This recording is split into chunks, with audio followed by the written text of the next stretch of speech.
The goal of the objective of the Qur'an, the victory is to produce people that will obey Allah even when every one of their feelings is saying disobey Allah's messenger. Isn't that what happened in Hudaybiyah? Isn't that the ultimate fath? Do you think if our children don't want to pray and we take them into a Muslim country that forces them to pray, our children don't want to wear hijab, our children don't want to recite the Qur'an, our children are not interested in the deen, our children want to go to concerts and they want to go to, they want to go gamble, they want to drink alcohol, and you're not letting them because it's haram, and now they become adults and they want to do all those things, but you put them in a Muslim country so they can't. You think that will make them believers? You think that will make them successful in the eyes of Allah? You think on Judgment Day, Ya Allah, they were in a Muslim country, they couldn't do it. Is Allah judging what you couldn't do, or is Allah judging the hearts? The ultimate victory of Islam is to make a human being successful in front of Allah on Judgment Day. If that goal is not established, if that is not your goal, and your goal is superficially imposing Islamic rules that you think is Islam itself, then you failed.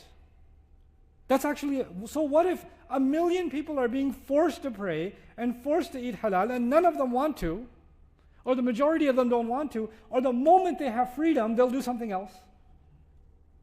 You had, these are ugly realities, but you need to know these things. The country I shall not name, Islamic. No alcohol, no gambling, no this, no that. And a neighboring country, alcohol's okay. Even though Muslim country, alcohol's okay, prostitution is okay, clubbing is okay, everything's okay. Just a border between them.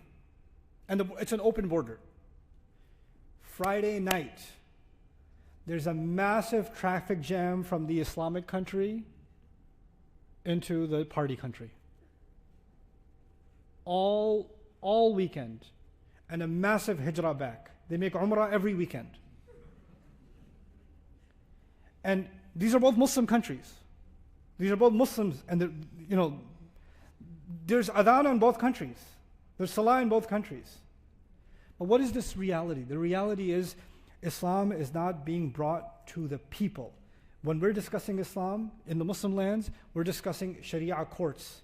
We're discussing policies. We're discussing, should we kill the murtad or not? Or should we ban alcohol or not? Whether you ban alcohol or not, the people who want to drink alcohol, you haven't addressed why do they want it. Why were the Sahaba pouring out the alcohol that they were getting drunk on for years, and one ayah comes down, no police, no prohibition laws, no penalties, no nothing, and the streets of Medina are flooding with alcohol? Why? Because that was the ultimate victory of the Prophet ﷺ. He produced people like that. It's people. It's not government, it's not policy, it's not control, it's not land, it's not resources. We don't have the media, we don't have the power, we don't have the resources, we don't have the money. What resources did Rasulullah have? What resources did he have? And finally we're about to get millions, right? Finally. And how is Allah describing these millions? Secondary. Lands, أخرى لم تقدروها عليها قد أحاط الله بها. What has become in our minds until the Muslims have the resources, until we have the money, until we have the power, until we have the government, until we have the Sharia courts, until then Islam will not be victorious? Really? In other words, we think Islam will come top down. Islam has always come how? Bottom up. Bottom up. Even bringing Islam into a society can only come bottom up. And if you try to bring it top down, if one group of Muslims says we're going to bring it top down, what's going to happen? Just like you forced it on society, it's like forcing somebody to eat something they don't want to eat. What's going to happen? They're going to throw it up. They're going to just, it's going to come out. And this is what we have to contend with. To me, the biggest battle is not we have to make our countries Islamic. The biggest challenge to me is we have to make our youth inspired by the Qur'an. That's it. Because if we can make our youth inspired by the Qur'an, then those youth will one day become fathers. And within 20 years, we're going to have an entire generation of Muslims that will naturally bring about an Islamic society.